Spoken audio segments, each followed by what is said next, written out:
नमस्कार मंडळी, स्वागत आहे तुमचं आमच्या चॅनलमध्ये। आवाज महामुंबईचा, शोध बातमीचा, कौल मनाचा। चला तर मग आमचे चॅनल लाईक करा, शेअर करा आणि सबस्क्राइब करा। धन्यवाद। शेडूंगच्या सेंट विल्फ्रेड लॉ कॉलेजच्या उपप्राचार्यांकडून प्रतिविषय 6000 लाचेची मागणी। विद्यार्थिनीसोबत नको ते वर्तन केल्याचाही खळबळजनक आरोप।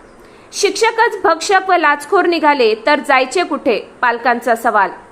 पनवेलमधील शेडूंग येथील सेंट विल्फ्रेड लॉ कॉलेजमध्ये उपप्राचार्याने विद्यार्थिनीकडे लाचेची मागणी केल्याचा धक्कादायक प्रकार समोर आला आहे।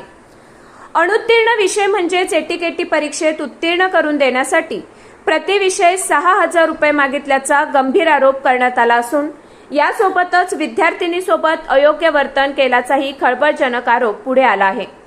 मिळालेल्या माहितीनुसार तक्रारदार विद्यार्थिनी विधी शाखेच्या म्हणजेच LLBच्या प्रथम वर्षात शिक्षण घेत आहे।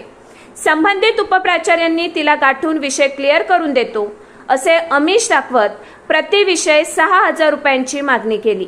याबरोबरच त्यांनी वैयक्तिक स्तरावर अनुचित संवाद साधून मर्यादा ओलांडल्याचे तक्रारीत नमूद करण्यात आले आहे। 10 एप्रिल रोजी या प्रकरणाला अधिक गंभीर वळण मिळाले। उपप्राचार्यांनी विद्यार्थिनीला खोपोली येथे बिकानेर स्वीट्स परिसरातून पुढे एका ठिकाणी नेण्याचा प्रयत्न केल्याची माहिती समोर आली आहे।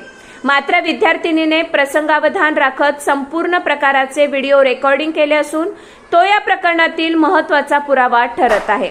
दरम्यान विद्यार्थिनीने याबाबत महाविद्यालय प्रशासनाकडे तक्रार केली असता त्याकडे दुर्लक्ष करण्यात आल्याचा आरोप आहे।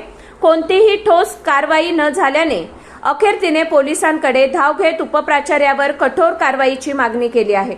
या घटनेमुळे शैक्षणिक वर्तुळात संतापाची लाट उसळली असून शिक्षकच भक्षक आणि लाचखोर झाले तर विद्यार्थ्यांनी विश्वास ठेवायचा कुणावर असा संतप्त सवाल पालकांकडून उपस्थित केला जात आहे।